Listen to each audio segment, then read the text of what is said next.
Om Shanti. Spark audio book का नाम है दिल का स्नेह, पार्ट 2।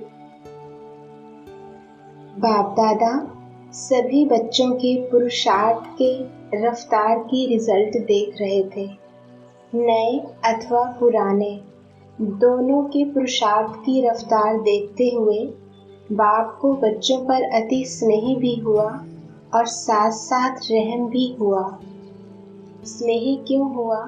देखा कि छोटे बड़े परिचय मिलते परिचय के साथ अपने यथाशक्ति प्राप्ति के आधार पर पास्ट लाइफ अर्थात गत जीवन और वर्तमान ब्राह्मण लाइफ दोनों में महान अंतर अनुभव करते, भटकते हुए का सहारा दिखाई देते हुए निश्चय बुद्धि बन एक दो के सहयोग से, एक दो के अनुभव के आधार से मंजिल की ओर चल पड़े हैं। खुशी, शक्ति, शांति व सुख की अनुभूति में कोई लोक लाज की परवाह ना करते हुए अलौकिक जीवन का अनुभव कदम को आगे बढ़ाता जा रहा है। प्राप्ति के आगे कुछ छोड़ रहे हैं व त्याग कर रहे हैं। कोई सुध-बुध नहीं रहती। बाप मिला, सब कुछ मिला। उस खुमारी व नशे में त्याग नहीं लगा। याद और सेवा में तन मन धन से लग गए। पहला नशा, पहली खुशी, पहला उमंग, उत्साह न्यारा और अति प्यारा अनुभव किया। यह त्याग और आदिकाल का नशा त्रिकालदर्शी मास्टर ज्ञान सागर, मास्टर सर्वशक्तिवान की स्थिति का पहला जोश, जिसमें कुछ होश नहीं। पुरानी दुनिया का सब कुछ तुच्छ अनुभव हुआ, असार अनुभव हुआ। ऐसी हर एक की पहली स्टेज देखते हुए अति स्नेह हुआ कि हर एक ने बाप के प्रति कितना त्याग और लगन से आगे बढ़ने का पुरुषार्थ किया है। ऐसे त्याग मूर्त, ज्ञान मूर्त, निश्चय बुद्धि बच्चों के ऊपर बाप दादा भी अपने सर्व संपत्ति सहित कुर्बान हुए। जैसे बच्चों ने संकल्प किया, बाबा हम आपके हैं, वैसे बाप भी रिटर्न में अर्थात बदले में यही कहते कि जो बाप का सो आपका, ऐसे अधिकारी भी बने। अव्यक्त वाणी 16 मई 77। बाप दादा हर एक बच्चे के भाग्य को देख हर्षित हो रहे हैं।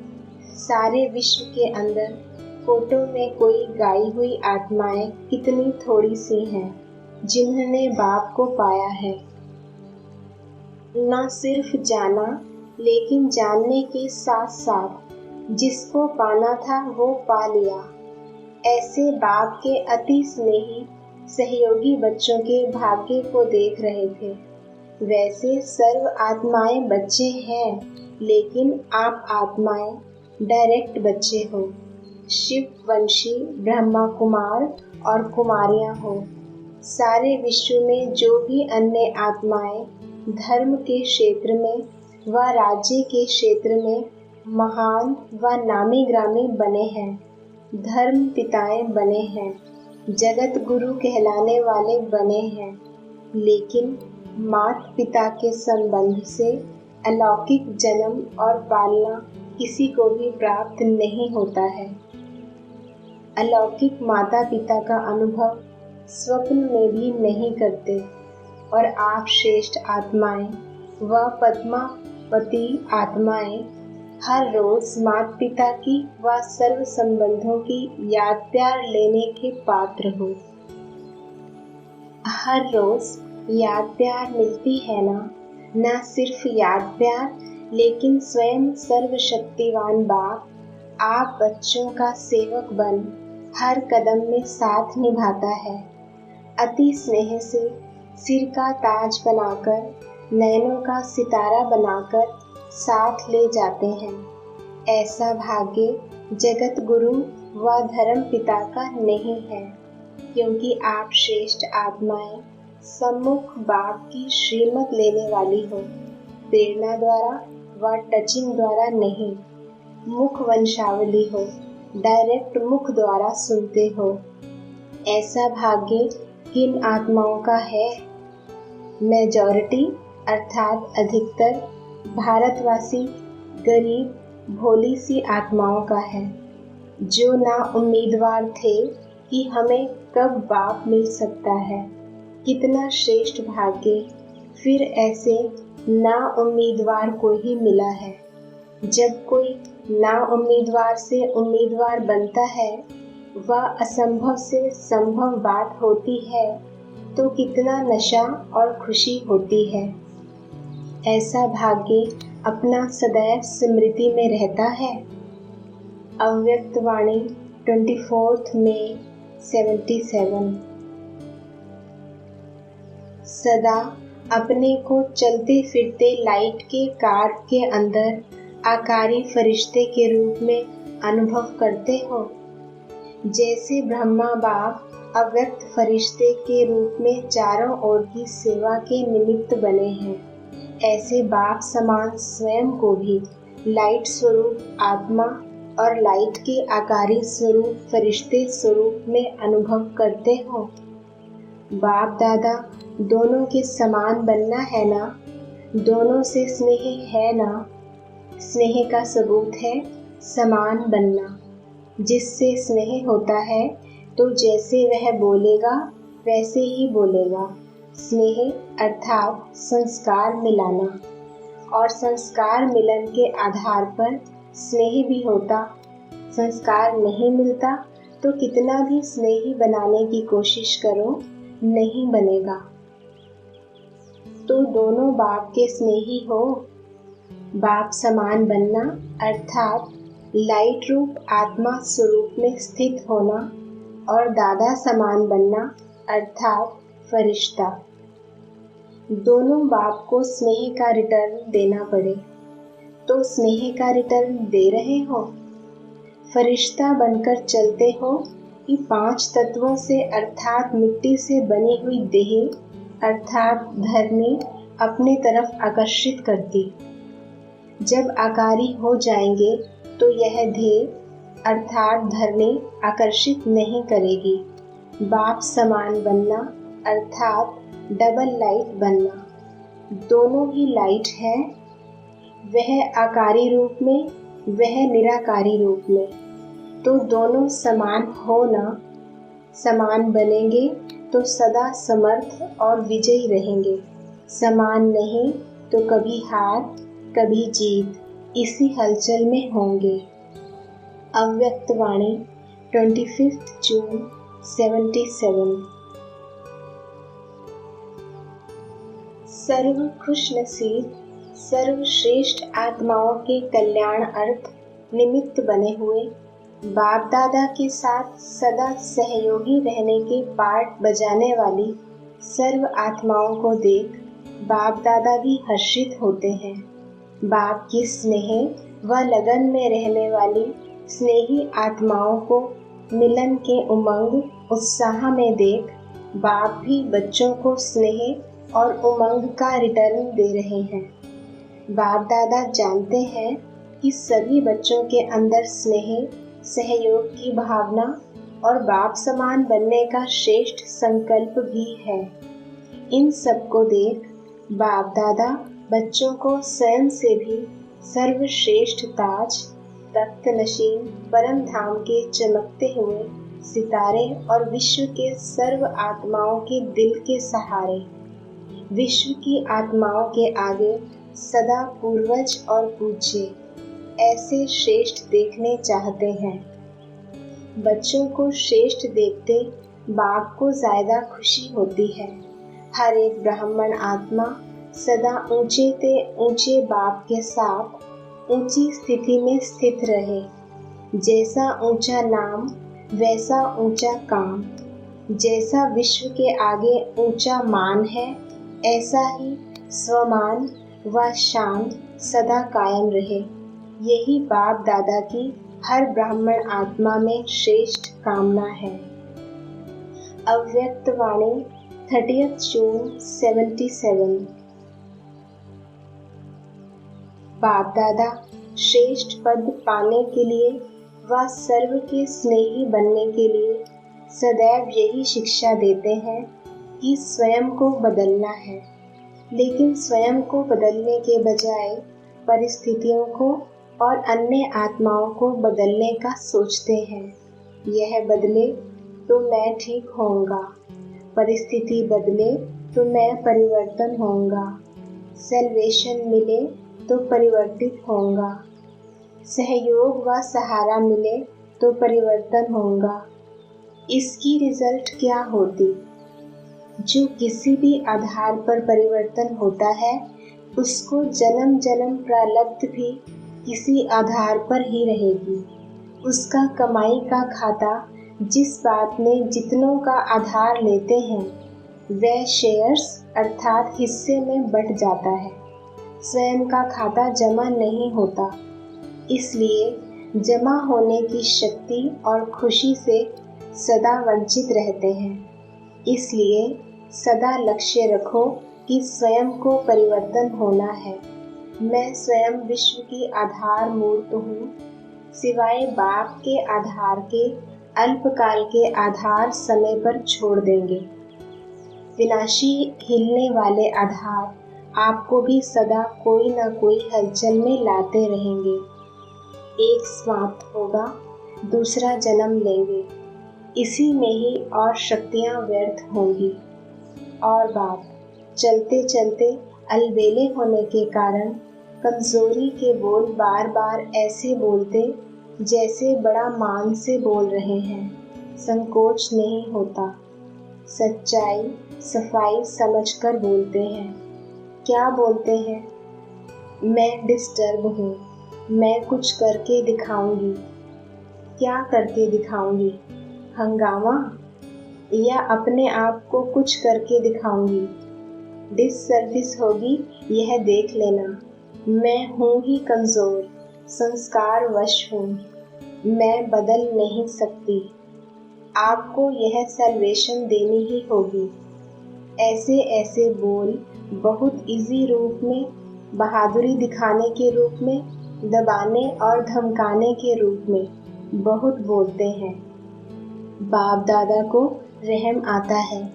ऐसी कमज़ोर आत्माएं जो संकल्प के बाद वाणी तक भी लाती हैं, कर्म तक भी लाती हैं, इसमें अकल्याण किसका? समझते ऐसे हैं जैसे कि बाप का अकल्याण होना है, सर्विस का अकल्याण। समझते हैं बाप को नुकसान पड़ेगा, लेकिन इन बातों के संस्कार बनाने वाले अपना ही अकल्याण करने के निमित्त बन जाते हैं। ड्रामा अनुसार विश्व सेवा का कार्य निश्चित ही सफल हुआ पड़ा है, कोई हिला नहीं सकता। अव्यक्त वाणी 30 जून 77। बाप दादा सभी लवली और लकी बच्चों को देखते हुए हर्षित हो रहे हैं। हर एक के मस्तक पर तकदीर का सितारा चमकता हुआ देख रहे हैं। साकारी सृष्टि की आत्माएं आकाश की तरफ देखती हैं और आकाश से भी परे रहने वाला बाप साकारी सृष्टि में धरती के सितारे देखने आया है। जैसे चंद्रमा के साथ सितारों की रिमझिम अति सुंदर लगती है, वैसे ही ब्रह्मा चंद्रमा बच्चे अर्थात सितारों से ही सजते हैं। माँ का स्नेह बच्चों से ज़्यादा होता है या बच्चों का माँ से ज़्यादा होता है? तो ब्रह्मा का ज़्यादा है या ब्राह्मणों का? किसका ज़्यादा है? बच्चे खेल में बिजी होते हैं तो माँ को भूल जाते हैं। माता की ममता बच्चों को याद दिलाती है। ऐसे भी अगर स्नेह नहीं होता तो बच्चों को प्राप्ति भी नहीं होती। आज अमृत वेले विशेष इस समय के मधुबन की संगठित आत्माएं बाप की याद के साथ साथ ब्रह्मा माँ की याद में ज़्यादा थी। आज वतन में भी बाप सूर्य गुप्त थे, लेकिन चंद्रमा अर्थात ब्रह्मा, बड़ी माँ ब्राह्मण बच्चों या सितारों के साथ मिलन मनाने में लवलीन थे। आज वतन में क्या दृश्य था। माता पिता और बच्चों की रूह रूहान सदा चलती है, लेकिन आज थी माता पिता की। क्या रूह रूहान होगी जानते हो। आज अमृत वेले ब्रह्मा ब्राह्मणों के स्नेह में विशेष थे, क्योंकि मधुबन जो ब्रह्मा की साकार रूप में कर्म भूमि, सेवा भूमि या माँ और बाप दोनों रूप से साकार रूप में बच्चों की मिलन भूमि है, ऐसे स्वयं द्वारा तन और मन द्वारा सजाई हुई ऐसी भूमि पर रिमझिम देख आज ब्रह्मा बाप या माँ को साकार रूप में साकार सृष्टि की विशेष याद आई। ब्रह्मा बोले, चंद्रमा का सितारों से एक समान रूप के मिलन में अब तक कितना समय है, अर्थात व्यक्त और अव्यक्त रूप का मिलन कब तक। उत्तर क्या मिला होगा। बाप बोले, जब माँ कहेगी कि सब एवर रेडी हैं। इसलिए ब्रह्मा माँ परिक्रमा लगाने निकली। चारों ओर का चक्कर लगाते हर ब्राह्मण की रूहानियत देखते रहे। चक्कर लगाने के बाद वतन में जब रूह रूहान हुई तो ब्रह्मा बोले, मेरे बच्चे लक्ष्य में नंबर 1 हैं। सबके अंदर समय का इंतजार है, समय पर तैयार हो ही जाएंगे। बाबा बोले, राजधानी तैयार हो गई है। ब्रह्मा आज ब्राह्मण बच्चों की तरफ ले रहे थे। ब्रह्मा बोले, 16,108 की माला तो तैयार हुई ही पड़ी है। ब्राह्मणों की संख्या कितनी बताते हो। क्या 50,000 से 16,108 नहीं निकलेंगे। मणके तैयार हैं, लेकिन नंबरवार पिरोने के लिए लास्ट सेकंड भी अभी रहा हुआ है। मणके फिक्स हो गए हैं, जगह फिक्स नहीं हुई है। जगह में लास्ट सो फास्ट हो सकते हैं। आज ब्रह्मा ने 16,108 मणकों अर्थात सभी सहयोगी आत्माओं के तकदीर की लकीर फाइनल कर दी। इस कारण भाग्य विधाता, भाग्य बांटने वाला ब्रह्मा को ही कहते हैं। और यादगार रूप में भी जन्म पत्री, जन्म दिवस पर या नाम संस्कार पर ब्राह्मण ही जन्म पत्री बनाते हैं। तो ब्रह्मा माने 16,108 मणकों की निश्चित तकदीर सुनाई। आप सब तो उसमें हो ना। आज विशेष ब्रह्मा द्वारा विदेशी या देशी दोनों तरफ के बच्चों की महिमा के गुणगान हो रहे थे। जैसे आदि में आए हुए बच्चों के भाग्य की महिमा है, वैसे ही अव्यक्त रूप में पालना लेने वाले नए बच्चों की भी इतनी महिमा है। जैसे आदि में कोई प्रैक्टिकल जीवन का प्रभाव नहीं था, सिर्फ एक बाप का स्नेह ही प्रमाण था। भविष्य क्या होना है यह कुछ स्पष्ट नहीं था, गुप्त था, लेकिन आत्माएं क्षमा पर पूरे पतंगे थी। ऐसे ही नए बच्चों के आगे अनेक जीवन के प्रमाण हैं। आदि मध्य अंत स्पष्ट है। 84 जन्मों की जन्म पत्री स्पष्ट है। पुरुषार्थ और प्रलब्ध दोनों ही स्पष्ट हैं, लेकिन बाप अव्यक्त है। बाप की पालना अव्यक्त रूप में होते हुए भी व्यक्त रूप का अनुभव कराती है। व्यक्त को अव्यक्त अनुभव करना, समीप और साथ का अनुभव करना, यह कमाल नए बच्चों की है।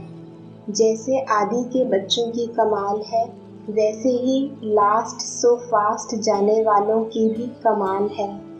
ऐसी कमाल के गुणगान कर रहे थे। सुना आज की रूह रूहान। उल्हनों की मालाएं भी खूब थी। जिन उल्हनों की मालाएं ब्रह्मा को स्नेह रूप बना रही थी। सुनाया ना कि आज ब्रह्मा विशेष बच्चों के स्नेह में समाये हुए थे। स्नेह की मूर्ति होते हुए भी ड्रामा की सीट पर सेट थे, इसलिए स्नेह को समा रहे थे। आप लोग भी सागर के बच्चे समाने वाले हो ना? दिखा भी सकते हो और समा भी सकते हो। मर्ज और इमर्ज करना अच्छी तरह से जानते हो ना? क्योंकि हो ही हीरो एक्टर। जब चाहे जैसा चाहे वैसा रूप धारण कर सकते हो, अर्थात पार्ट बजा सकते हो। अच्छा, अव्यक्तवाणी 2 जनवरी 78। कर्मयोगी अर्थात हर कर्म द्वारा बाप से स्नेह और संबंध का हर आत्मा को साक्षात्कार होगा। जैसे हद की आत्माओं से स्नेह रखने वाली आत्मा का उनके चेहरे और झलक से दिखाई देता है कि कोई से स्नेह में लवलीन है, ऐसे अपने आप से पूछो कि हर कर्म बाप के साथ स्नेही आत्मा का अनुभव कराता है। इसको ही कहा जाता है कर्मयोगी। कर्मयोगी की या सहज राजयोगी की परिभाषा बड़ी गुह्य है। कर्मयोगी या सहज राजयोगी का हर संकल्प बाप के स्नेह के वाइब्रेशन फैलाने वाले होंगे।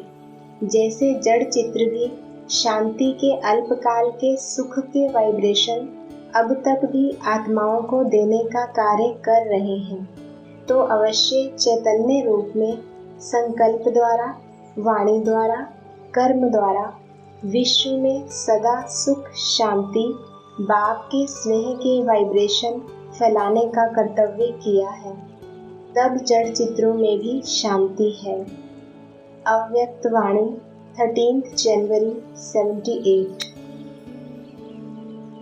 बाप दादा वर्तमान सेवा की थैंक्स देते हैं और भविष्य सेवा के लिए फिर स्मृति दिलाते हैं। बाप दादा को बच्चों से ज़्यादा स्नेह कहो या शुभ ममता कहो, माँ की बच्चों में ममता होती है ना। तड़पते नहीं हैं लेकिन समा जाते हैं, उदास नहीं होते लेकिन बच्चों को सम्मुख इमर्ज कर स्नेह के सागर में समा जाते हैं। बाप का स्नेह है तब तो आपको भी स्नेह उत्पन्न होता है ना। स्नेह है तब तो अव्यक्त से भी व्यक्त में आते हैं। ऐसे स्नेह के बंधन में बांधने वाले, स्नेह से बाप को प्रत्यक्ष करने वाले, सेवा द्वारा विश्व के कल्याण अर्थ निमित्त बने हुए सदा महादानी और वरदानी, ऐसे निरंतर योगी, निरंतर सेवाधारी बच्चों को बाप दादा का याद प्यार और नमस्ते। अव्यक्तवाणी 24 जनवरी 78। परोपकारी की परिभाषा सहज भी है और अति गुह्य भी है।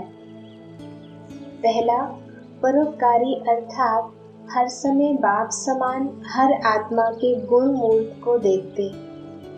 दूसरा, परोपकारी किसी की भी कमजोरी व अवगुण को देखते अपनी शुभ भावना से, सहयोग की कामना से अवगुण को देखते उस आत्मा को भी गुणवान बनाने की शक्ति का दान देंगे। तीसरा, परोपकारी अर्थात सदा बाप समान स्वयं के खजानों को सर्व आत्माओं के प्रति देने वाले दाता रूप होंगे। चौथा, परोपकारी सदा स्वयं को खजानों से संपन्न बेगमपुर के बादशाह अनुभव करेंगे। बेगमपुर अर्थात जहाँ कोई गम नहीं, संकल्प में भी गम के संस्कार अनुभव ना हो।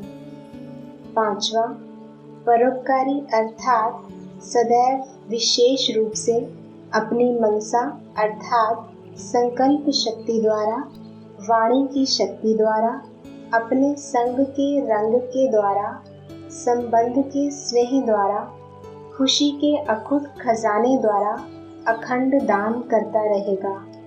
कोई भी आत्मा संपर्क में आवे तो खुशी के खजाने से संपन्न होके जाए। ऐसे अखंड दानी होंगे। विशेष समय व संपर्क वाले, अर्थात कोई कोई आत्माओं के प्रति दानी नहीं, लेकिन सर्व के प्रति सदा महादानी होंगे। परोपकारी स्वयं मालामाल होने के कारण किसी भी आत्मा से कुछ लेकर के देने के इच्छुक नहीं होंगे। संकल्प में भी यह नहीं आवेगा कि यह करें तो मैं करूं, यह बदले तो मैं बदलूं, कुछ वह बदले कुछ मैं बदलूं। एक बात का परिवर्तन आत्मा का और 10 बातों का परिवर्तन मेरा होगा। ऐसी ऐसी भावना रखने वाले को परोपकारी नहीं कहेंगे।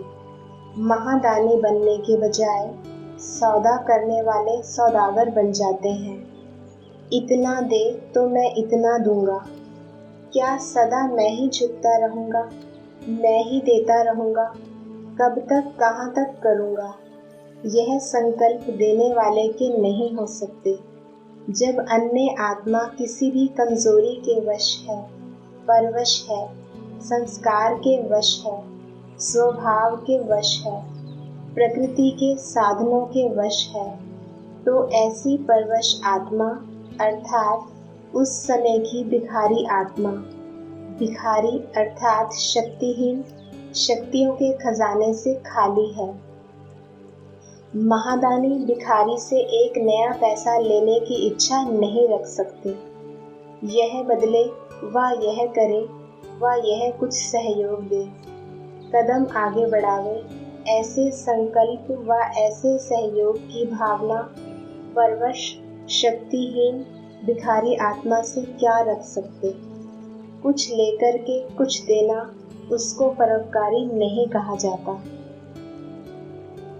छठा, परोपकारी अर्थात भिखारी को मालामाल बनाने वाले, अपकारी के ऊपर उपकार करने वाले, गाली देने वाले को गले लगाने वाले, अपने परोपकारी की शुभ भावना से, स्नेह से, शक्ति से, मीठे बोल से, उत्साह उमंग के सहयोग से दिल शिकस्त को शक्तिवान बना दे, अर्थात भिखारी को बादशाह बना दे।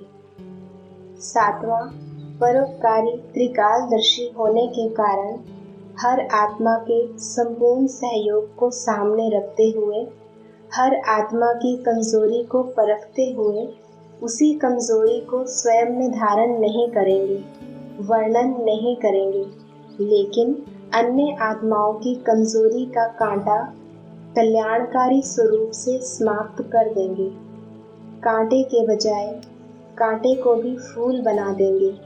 ऐसे परोपकारी सदा संतुष्ट मणि के समान स्वयं भी संतुष्ट होंगे और सर्व को भी संतुष्ट करने वाले होंगे। कमाल यह है जो होपलेस में होप पैदा करे।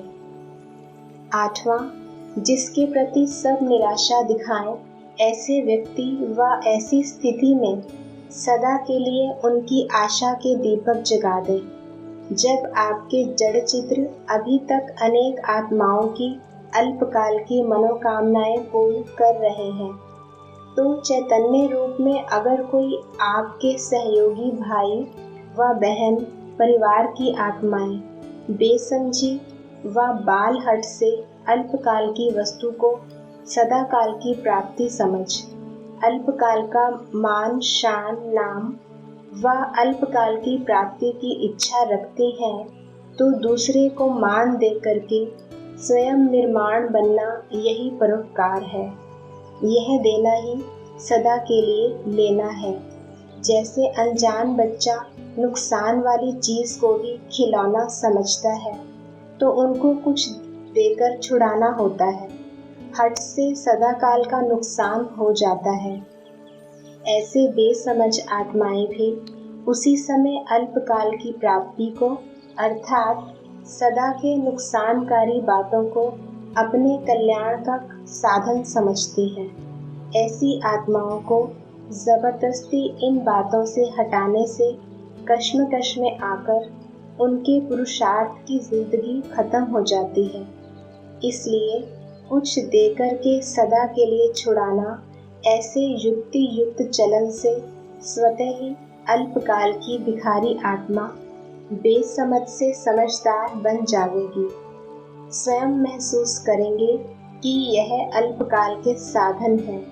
ऐसी बेसमझ आत्माओं के ऊपर भी परोपकारी।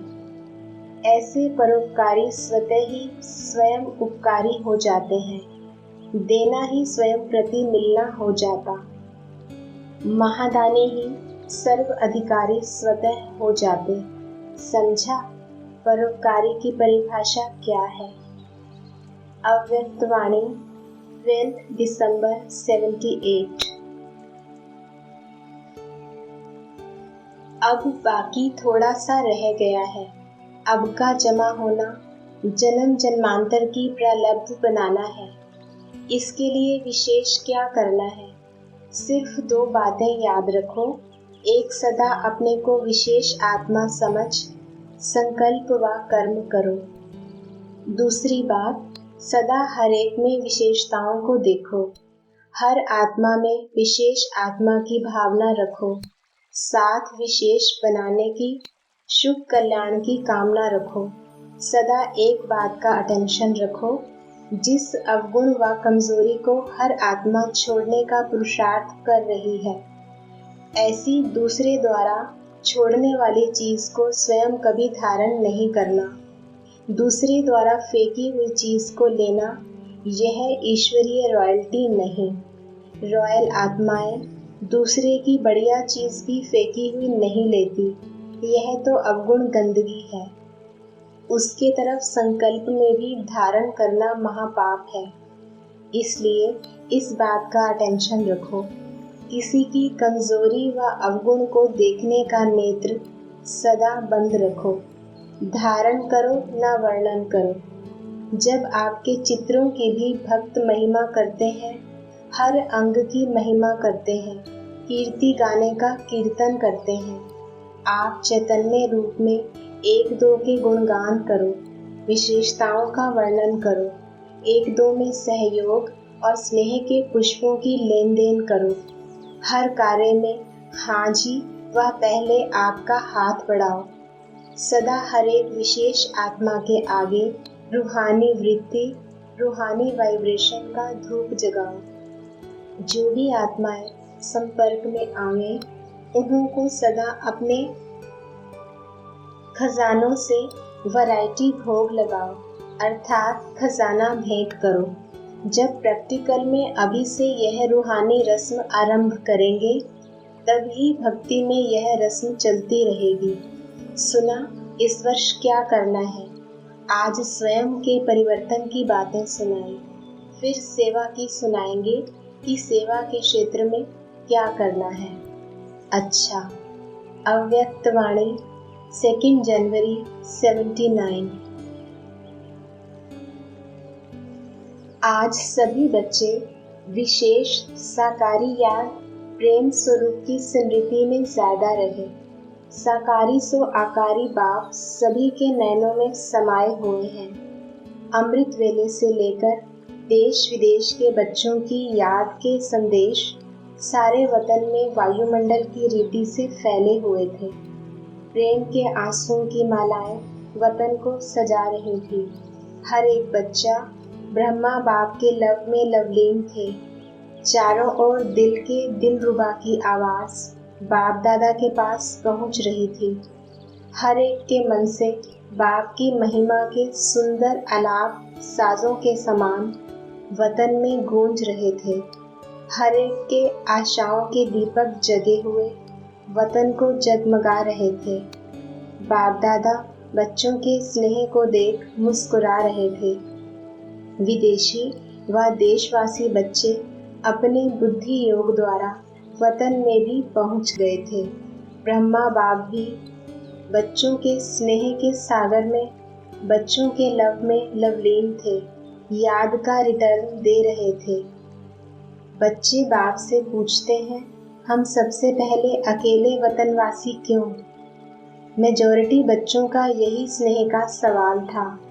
बाप बोलो, जैसे आदि में स्थापना के कार्य प्रति साकार रूप में निमित्त एक ही बने, अलफ की तार पहले एक को आई, सेवा अर्थ सर्वस्व त्याग मूर्त एक बने, जिसको देख बच्चों ने फॉलो फादर किया। त्याग और भाग्य दोनों में नंबर 1 बाप निमित्त बने। अब अंत में भी बच्चों को ऊंचा उठाने के लिए व अव्यक्त बनाने के लिए बाप को ही अव्यक्त वतनवासी बनना पड़ा। इस साकारी दुनिया से ऊंचा स्थान अव्यक्त वतन अपनाना पड़ा। अभी बाप कहते हैं, बाप समान स्वयं को और सेवा को संपन्न करो। बाप समान अव्यक्त वतनवासी बन जाओ। बाप दादा अभी भी आवाहन करते हैं, देर किसकी है? ड्रामा की देर है। ड्रामा में भी निमित्त कारण कौन? सिर्फ एक छोटी सी बात दृढ़ संकल्प रूप से धारण करो तो सदा काल का मिलन हो जाएगा। जैसे आज के दिन सहज योगी, निरंतर योगी, एक बाप दूसरा न कोई, इसी स्थिति में स्थित रहे, ऐसे ही सदा अमर भव के वरदानी बनो तो क्या होगा? सदा काल के लिए जुदाई को विदाई मिल जाएगी और सदा मिलन की बधाई होगी। स्नेह स्वरूप को समान स्वरूप में परिवर्तन करो। जैसे जिस भी आत्मा से स्नेह होता है तो स्नेह का स्वरूप यही है कि जो स्नेही को पसंद हो वही स्नेह करने वाले को पसंद हो। चलना, खाना, पीना, रहना स्नेही के दिल पसंद हो। ऐसे ही बाप से स्नेह। जानते हो बाप का स्नेह किससे है? बाप को सदा क्या पसंद है? अपने दिल पसंद नहीं, लेकिन स्नेही बाप के दिल पसंद। तो सदा जो भी संकल्प करो व कर्म करो, पहले यह सोचो कि स्नेही बाप के दिल पसंद है। अगर बाप को पसंद नहीं तो लोग पसंद भी नहीं। तो सिर्फ इतनी सी बात है, स्नेही के पसंदी से चलना है। इतना रिटर्न सदा कर सकते हो ना? सर्व संबंध के स्नेह से इतना सा रिटर्न क्या मुश्किल लगता है? आज के स्मृति दिवस को सदा काल के लिए समर्थी दिवस मनाओ। यह संकल्प करो, जो बाप को पसंदी वही मेरी पसंदी। सदा बाप पसंद, लोग पसंद रहना है। दिल शिकस्त होना, किसी भी संस्कार व परिस्थितियों के वशीभूत होना, अल्पकाल की प्राप्ति कराने वाले व्यक्ति व वैभवों के तरफ आकर्षित होना, इन सब कमजोरियों रूपी कलयुगी पर्वत को आज के समर्थी दिवस पर सब बच्चे दृढ़ संकल्प की उंगली दे सदा काल के लिए समाप्त करो, अर्थात सदा काल के विजयी बनो। विजय आपका तिलक है, विजय आपके गले की माला है, विजय जन्म सिद्ध अधिकार है। सदा इस समर्थी स्वरूप में रहो। यह है स्नेह का रिटर्न। बाप बच्चों से पूछते हैं, जैसे ब्रह्मा बाप ने सारे ज्ञान का सार स्वयं धारण कर बच्चों को फॉलो फादर करने की हिम्मत दी, साकार रूप द्वारा अंतिम महावाक्य अमूल्य सौगात दी, उस सौगात को स्वरूप में लाया। सौगात की रिटर्न में बाप को स्वरूप बन दिखाया। सिर्फ 3 बोल जो थे उनको साकार में लाया। साकार स्नेह के रिटर्न में साकार रूप है। इन्हीं 3 बोल से बाप ने कर्मातीत अवस्था को पाया। Follow father. साकार बाप ने स्थिति का स्तंभ बनकर दिखाया, जिसके स्नेह में यह स्मृति स्तंभ भी बनाया है।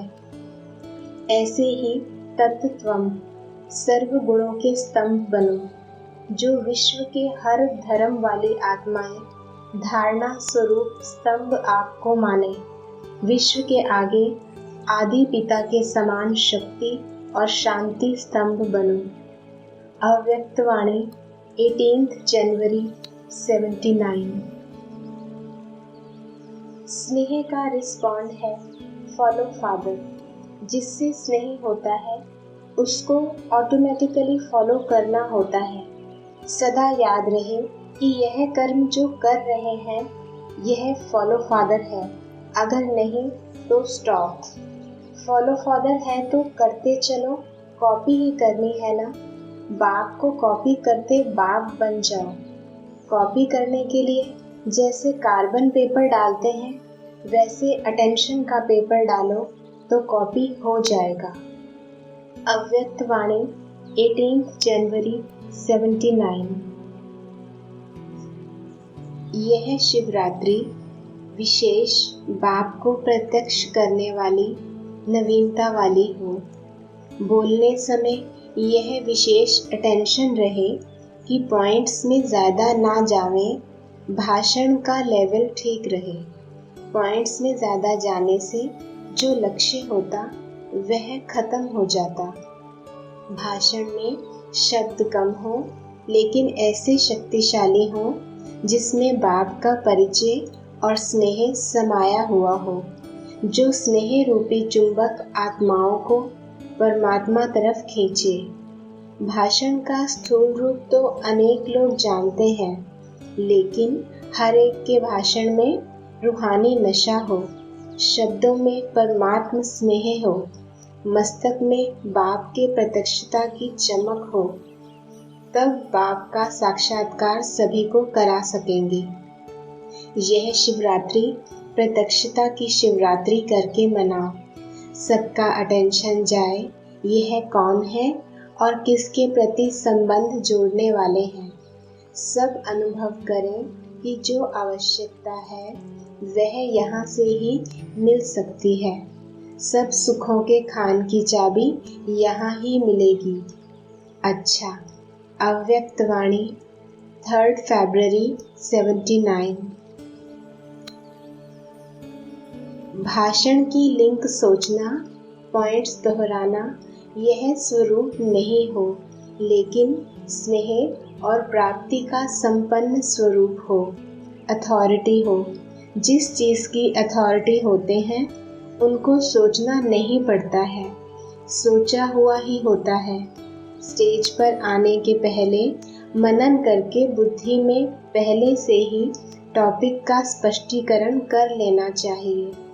उस समय इस अटेंशन में नहीं रहना चाहिए। टॉपिक तैयार होगी तो टॉपिक की भी अथॉरिटी ही बोलेंगे। पॉइंट को ही सोचते रहेंगे तो अथॉरिटी अनुभव नहीं होगी। पहले स्नेह और प्राप्ति स्वरूप हो, दूसरा जब बोलना शुरू करते हो तो एक अंदर की अथॉरिटी और बोल में पहले दिल की आवाज़ से बाप की महिमा हो। जैसे दिन है शिवरात्रि का, तो शिवरात्रि अर्थात बाप को प्रत्यक्ष करने का दिन, इसी को ही परमात्म बॉम्ब कहा जाता। जो अंदर में समाया हुआ है वह लोगों को प्रत्यक्ष दिखाई दे, यह है बॉम्ब का फटना। जैसे बॉम्ब फटता है तो क्या करता है, सबको अग्नि में जला देता है। तो यह परमात्म बॉम्ब अर्थात स्नेह का बॉम्ब, संबंध जोड़ने का बॉम्ब, दिल के आवाज़ से महिमा करने का बॉम्ब, सभी को लगन में मगन की आगे में सभी को हिला दे। जब बॉम्ब फटता है तो सब हिल जाते हैं ना, तो सबकी बुद्धि को हिलावे। यह किसकी महिमा है, यह किसकी अथॉरिटी से बोल रहे हैं, यह क्या और किसका संदेश दे रहे हैं। अथॉरिटी भी हो, मधुरता भी हो, शब्दों की मधुरता हो, लेकिन अंदर समाई हुई अथॉरिटी हो। शब्द भी रहम दिल की भावना के हों, स्पष्ट भी करते रहें, लेकिन स्पष्ट करते हुए बाप की महिमा करते हुए संबंध भी जोड़ते जाएं। हम यह क्यों कहते, इससे क्या प्राप्ति होगा, हम लोगों का अनुभव क्या है, एक घड़ी की भी प्राप्ति क्या है। ऐसे बीच बीच में निजी अनुभव का आवाज़ लगे, सिर्फ भाषण नहीं लगे। लगन में मगन मूर्त अनुभव हो, यह नवीनता है। लोग कहते हैं लेकिन स्वरूप नहीं बनते। आपका बोल और स्वरूप दोनों साथ साथ हो, स्पष्ट भी हो, स्नेह भी हो, नम्रता भी, मधुरता भी और महानता भी हो, सत्यता भी हो, लेकिन स्वरूप की नम्रता भी हो। इसी रूप से बाप को प्रत्यक्ष करना है। निर्भय हो लेकिन बोल मर्यादा के अंदर हो। दोनों बातों का बैलेंस हो। जहाँ बैलेंस होता है वहाँ कमाल दिखाई देती है और वह शब्द कड़े नहीं मीठे लगते हैं। तो अथॉरिटी और नम्रता दोनों के बैलेंस की कमाल दिखाओ। इसको कहा जाता है बाप की प्रत्यक्षता का साधन।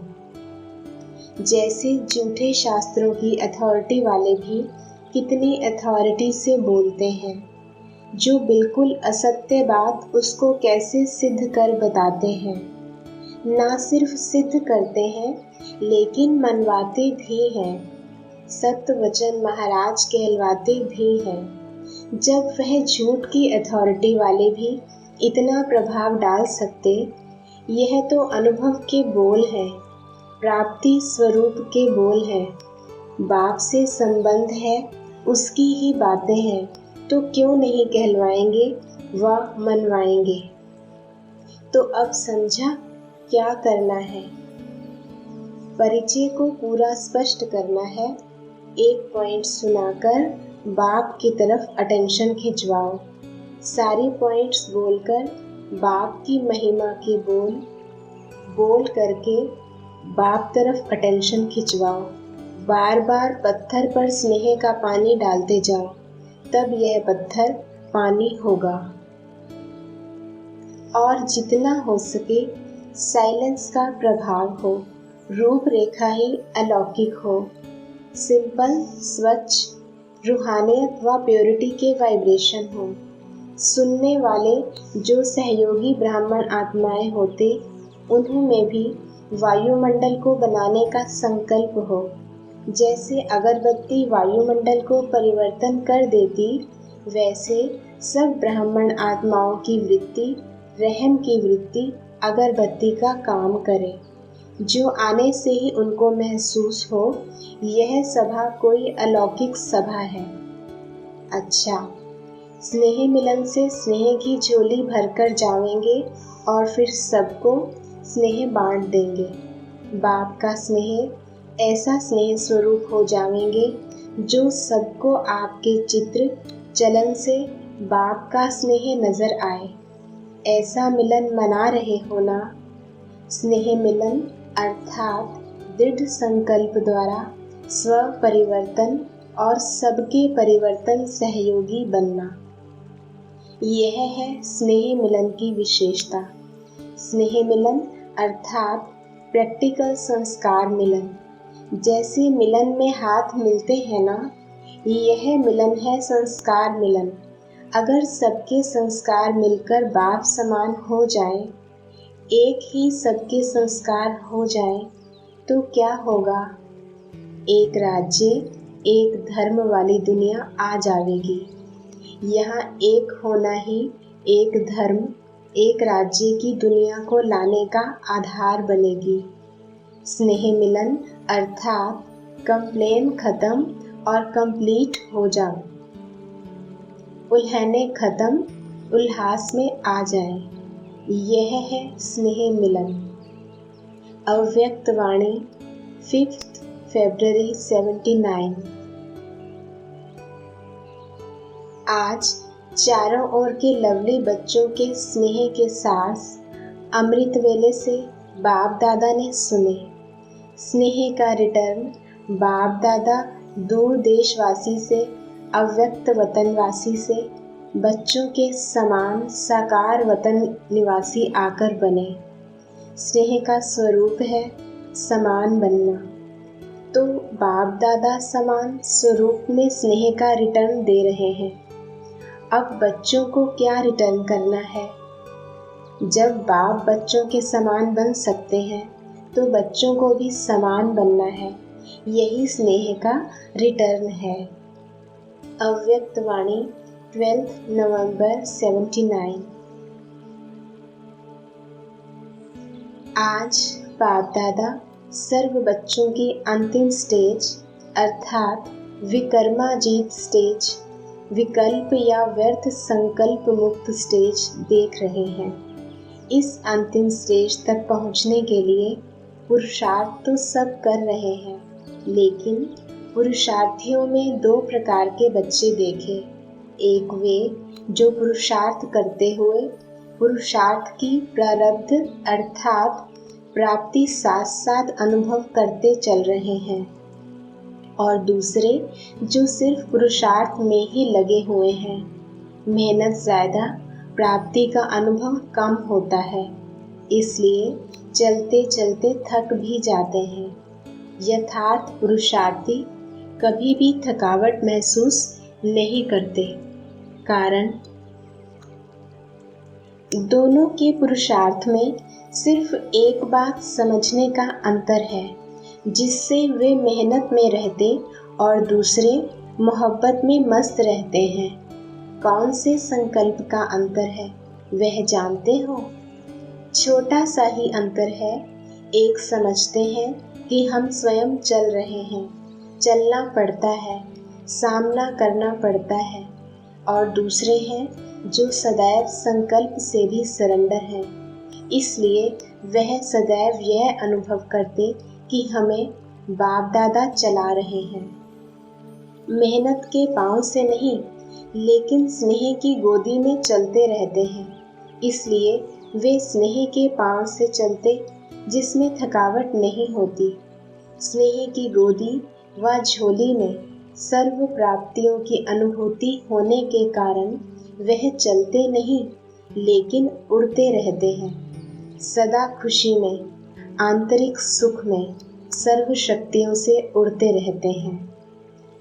अव्यक्तवाणी 14 नवंबर 79।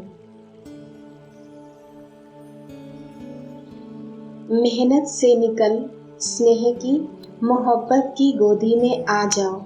चल रहे हैं नहीं, लेकिन चला रहे हैं। अचानक लाइट बंद हो गई। बच्चे अंधकार में रहते हैं, तो बाप को भी अनुभव होना चाहिए कि ऐसी दुनिया में बच्चे रहते हैं। यह प्रैक्टिकल अनुभव होता है। अव्यक्तवाणी 14 नवंबर 79। सभी बहुत दूर दूर से स्नेह के आधार पर खिंचे हुए आ गए। जैसे बच्चे स्नेह की डोर में बंधे हुए अपने घर पहुंच गए हैं, ऐसे बाप भी इतना ही बच्चों को स्नेह का रिस्पांस दे रहे हैं। स्नेह का रिस्पांस क्या है? स्नेह का रिस्पांस है सदा अथक, सदा सफलता मूर्त भव। कभी भी माया आए तो यह स्थान, यह दिन, यह घड़ी, यह बाप का वरदान याद रखना, तो वरदान से माया मूर्छित हो जाएगी। अव्यक्तवाणी 14 नवंबर 79। आपसे कोई टक्कर लेता है तो आप उसे अपने स्नेह का पानी दो, इससे अग्नि समाप्त हो जाएगी। अगर कहते यह क्यों, ऐसा क्यों, तो उस पर तेल डाल देते हो। सदैव नम्रता की ड्रेस पड़ी रहे। यह नम्रता है कवच। कवच उतार देते हो। जहाँ नम्रता होगी वहाँ स्नेह और सहयोग अवश्य होगा। जहाँ स्नेह और सहयोग है वहाँ तेल नहीं डालते। अव्यक्तवाणी 23 नवंबर 79। बाप दादा सर्व बच्चों की याद और प्यार का रिटर्न देने के लिए बच्चों के समान साकार रूप में आते हैं, क्योंकि समान बनना ही स्नेह का रिटर्न है। बाप बच्चों के सदा स्नेही और सदा के आज्ञाकारी हैं। बच्चे बुलाते हैं और बाप आ जाते हैं, समान बन जाते हैं। बाप पर काया प्रवेश होकर भी प्रीत की रीति निभाने आ जाते हैं। अब बच्चों को क्या करना है? वैसे तो सब बच्चे स्नेही हैं, मधुबन निवासी बनना ही स्नेह का रिटर्न है। दूर दूर से भाग आना यह भी स्नेह है। संपूर्ण स्नेह का रिटर्न क्या है? स्नेही तो हो, साथ साथ बाप का भी स्नेह है। सदा एक संकल्प है कि सर्व बच्चे बाप समान बन जाएं। जैसे बाप आप सबके समान स्नेह के कारण साकार वतन निवासी साकार रूपधारी बन जाते हैं, वैसे आप सब बाप समान आकारी अव्यक्त वतनवासी बनो, या निराकारी बाप के गुणों समान सर्व गुणों में भी मास्टर बन जाओ। इसको कहा जाता है संपूर्ण स्नेह का रिटर्न। ऐसे संपूर्ण स्नेह का रिटर्न देने वाले बने हो या बनना है, बने जरूर हो, लेकिन नंबरवार। अव्यक्त वाणी 26 नवंबर 79। बाप बच्चों से मिलने कहाँ से आते हैं?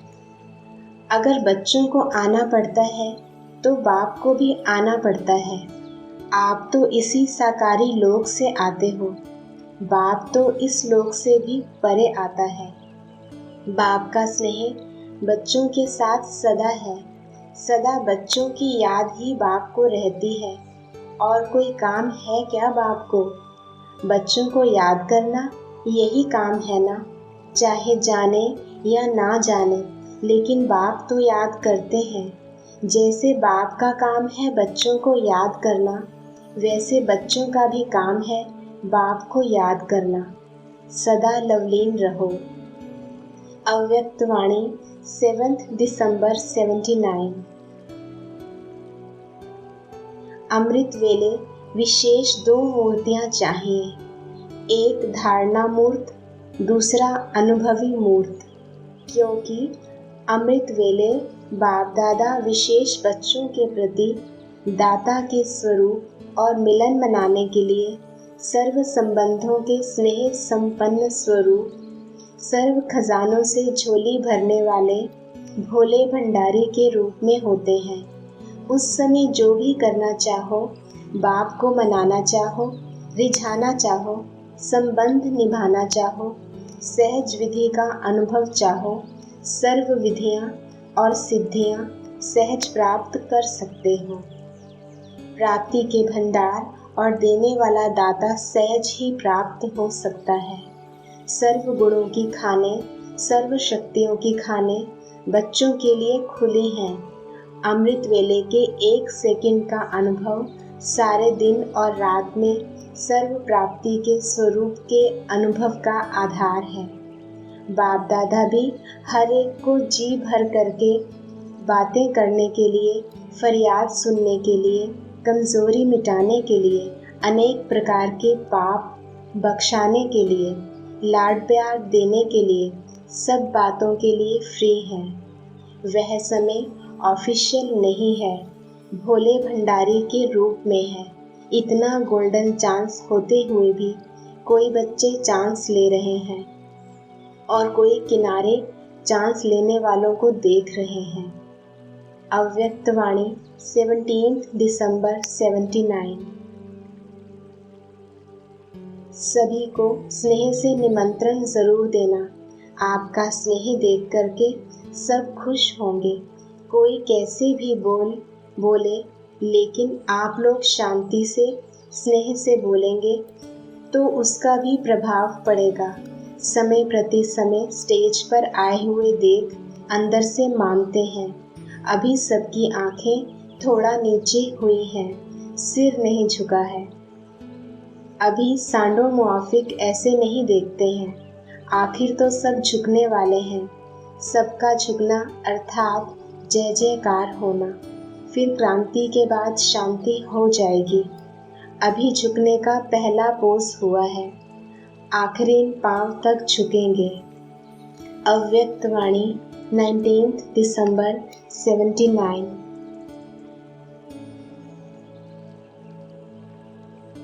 ओम शांति।